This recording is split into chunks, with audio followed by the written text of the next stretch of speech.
It's a day of solemn ceremony in the heart of the Vatican, the inauguration of Pope Leo XIV, the 267th Bishop of Rome. Among the world leaders invited to witness this historic moment, Nigeria's President, Bola Tinibu, a Muslim leader from one of the world's most religiously diverse nations. The president touched down in Rome Saturday and was welcomed by Vatican officials and Nigerian diplomats. Hours later, he was hosted to a private dinner by the Vatican. In a message posted on his official X handle, President Tinibu described the meeting as a fraternal exchange centered on peace, mutual respect, and global solidarity. This visit follows a personal invitation from the new Pope, who once worked in the Apostolic Nunciature in Lagos during the 1980s and says the country holds a special place in his heart. Today, for President Tinibu, who has spoken often about unity in diversity, this was more than a ceremonial attendance. It was a gesture of Nigeria's religious diplomacy on the global stage. A warm handshake between the Nigerian leader and the new pontiff, a moment of symbolic interfaith connections. It's consistent and the true sense of unity in diversity. And I'm greatly honored. We have to continue to work on it. It's a work in progress for the sake of our country and the continent as a whole. Nigeria is no stranger to religious complexity, home to millions of Christians and Muslims who often live side by side. Tinibu's presence at the Vatican underlines the country's delicate religious balance and the role leaders play in bridging divides. It's very, very symbolic and indicative of the great solidarity that he continues to show, not just to the Muslim community, but to the entire Christian community. He has shown this solidarity with the millions of people who are of the Catholic faith in Nigeria by attending this Mass, being himself a Muslim.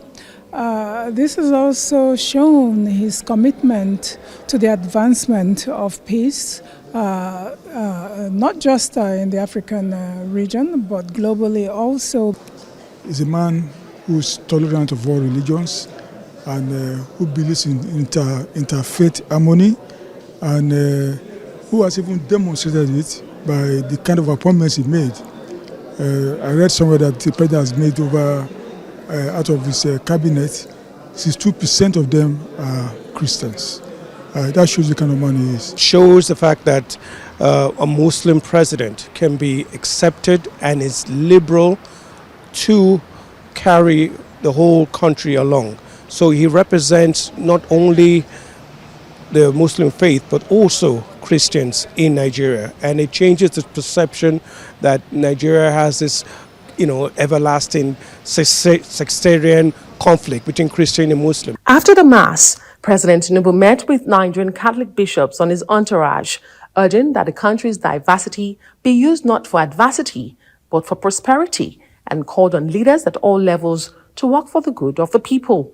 If we are to use that diversity, not for adversity at all, but for prosperity for the country, it's historic for one to be on the saddle of presidency and for this to happen. We are grateful, and I've already written to thank you for facilitating our coming for the funeral of Pope Francis.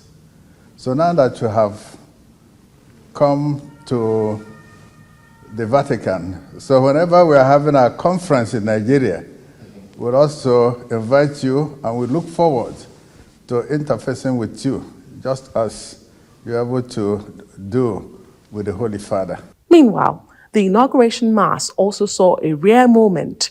For the first time since Nigeria's fiercely contested 2023 elections, President Tinibu was seen publicly engaging with his former opponent and one of his fiercest political critics, Peter Obi of the Labour Party. The two, joined by former Governor of Ekiti State, Kayode Fayemi, shared light-hearted pleasantries. In an age of deepening global divides, President Bola Tinubu's presence here signals not just diplomatic courtesy, but an assertion shared by the 267th Pope that faith can be a bridge, not a barrier. Adesoa Omoruan, Arise News.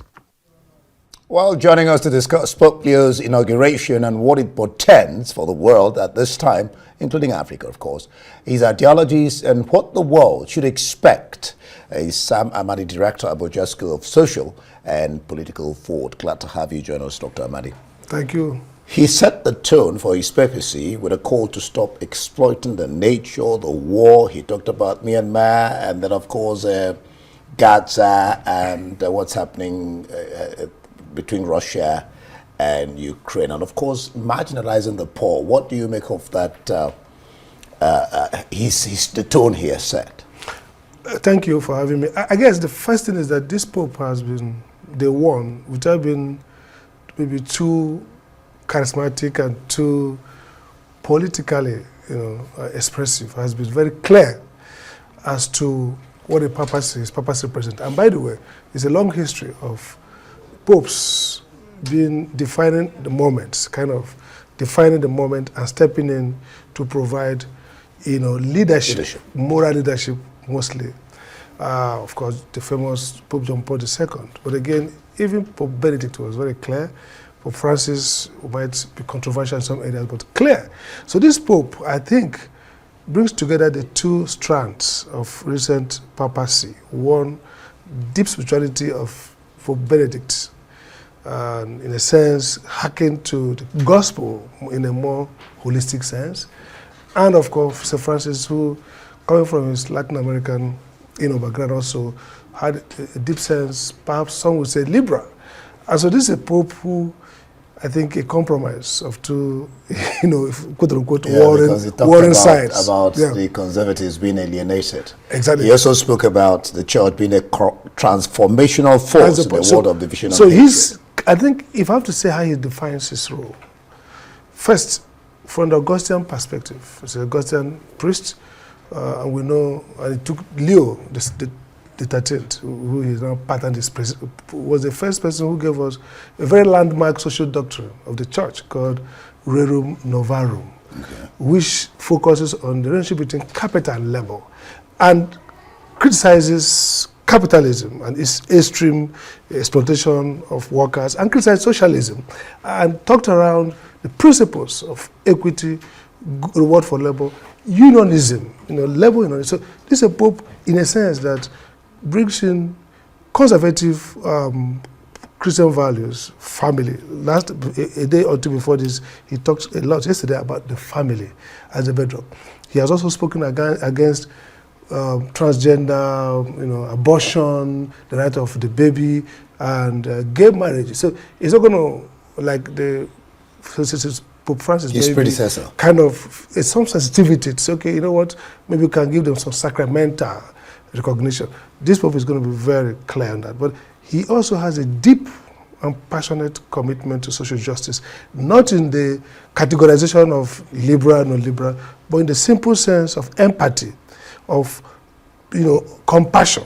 And it's not surprising that perhaps the first president he has met is Zelensky, because he's also strong on war. He's been very clear before he came to the papacy on the Ukraine war, on the fact that Russia is the aggressor and has needed to save.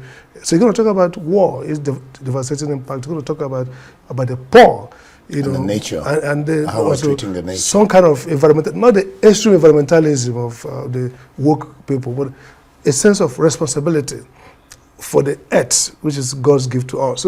So it will be, I think it's going to be a well-received papacy this time. And again, the crisis in the world pushes him to, he's going to take a center stage. He won't be so, muscularly aggressive or evangelical in world politics, but it's going to be really, really contrarian to some. A little to the right, a little to the left. Well, but with a clear vision. With a clear vision. Okay, well, let's bring this down home a little bit. Tinibu says Nigeria's unity in diversity is a work in progress.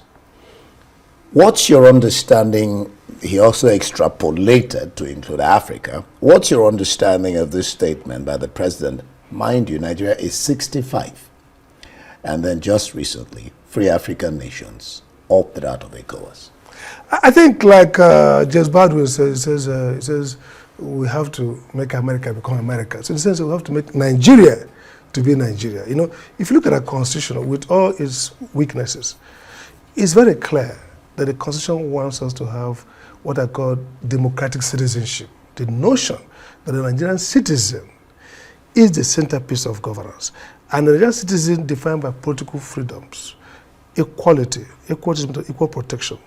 But what we've seen in Nigeria history has been gross violation of that. So let's give a few examples. I mean, starting from Akaloka or Deborah, people don't like to hear this. But when citizens can be dispensed with because of religious sensibilities, and the state does not protect them. Look at the level of killings, whether in the southeast, south, north, everywhere. So I think that the first thing, this unity and diversity, you have to work. You know, you have to create the notion of a nation. So the idea of Nigeria as a democratic, secular state where we are equal, freedom, unity, and love, and peace, some of our national ethos, have to be worked at. And so President Tinibu is right that it's a work in progress. But somebody will say, this is like the workshop has been shut down. You know, the tools are idle. The workmen have gone home. We're not seeing progress. Doctor, it's not about the talk. That was we are talking. We're not working about the work. That was the factory is shut. It's a work in progress. If you see workmen who are really working, you would know. You know, but when workmen have shut the workshop, so our unity in diversity is no longer a work. It's an abandoned project, and to reactivate it means that we have to be clear that look.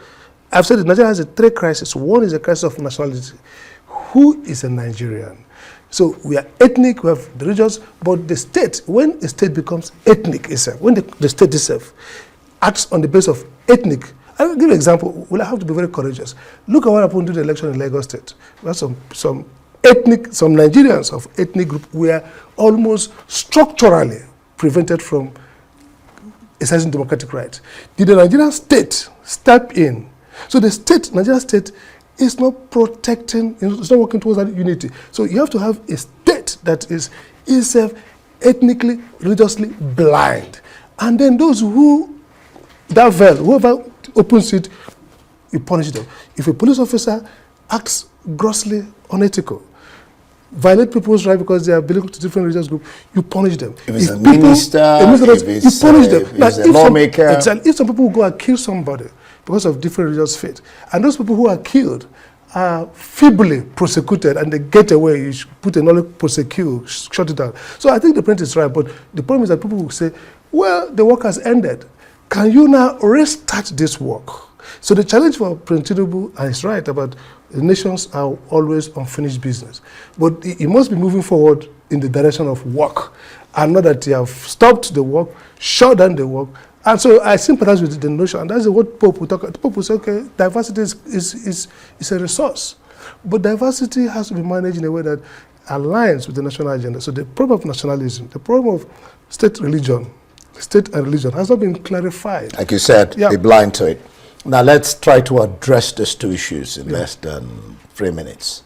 The turn, what turn do you see Nigeria's and the Vatican's assuming, especially with the Pontiff's link to Nigeria? And then finally, what do you read into Fayemi's, Obi's, and Tinibu's banter? Fayemi says, we welcome you to the church, because of course he's a Catholic and he was there. And Tinibu says to him, no, I should be the one welcoming you because I'm the leader of the delegation. Correct. Then of course he had to invite Obi to come and join him, and Obi joined. What do you make of the whole I think an interesting moment, a great moment. I mean, the president has a very good sense of humor, and to be fair to him, I don't think he's alien to the Christian tradition. He's looked at somebody who is a Muslim, but at the same time, he's somewhat also a Christian. Let's put that small letter C. And so, for me, the banter is good. Of course, social media has made it, it's not a big deal. What would be a big deal if the grace, the gracia that they took from the ceremony translates to a more restrained, issue-based politics. Yeah. It's good at that moment, it's a good moment for Nigeria, that they three of them are there, the Nigerian flag is there, it's a good moment. And then the first question you asked about how do we, what's that again? The Vatican. The Vatican relationship. I think it's going to be great because for two reasons. One is historic. This guy knows Nigeria. This is the most traveled center of Pope before becoming a Pope. Popes travel and get to know the world. But before then, many of the popes who have come don't know the world as much as he does. So he knows the world. He knows Nigeria well. He has brothers here. So I think in a sense, he will have something to feel for Nigeria. If it's a crisis, he will get involved. The second thing that makes it easier for us is that the issues that his papacy represent are issues that the South, including Nigeria, and the African people, the black people who themselves in many ways are victims left behind, and Nigeria being perhaps one of the most significant and important African nations, it means that the Pope will keep an eye on Nigeria. And with Prince Tinibu gracing this event, it means that some connection, some symbolic connection. P2B is a member of the Papa, committee. Fayemi is strong there. We have now Obaleke, the young guy. We have Pope Francis, Cardinal Francis, who is more like a leading bureaucrat in the Vatican. I think they're going to be a great relationship between Nigeria and the Vatican, and the president going there and the conviviality helps to strengthen that symbolism. All right, Dr. Amadi, I would like to thank you for sparing your time to be here on Newsnight. Dr. Amadi, as Dr. Amadi, Director at Abuja School of Social and Political Thought. Thanks.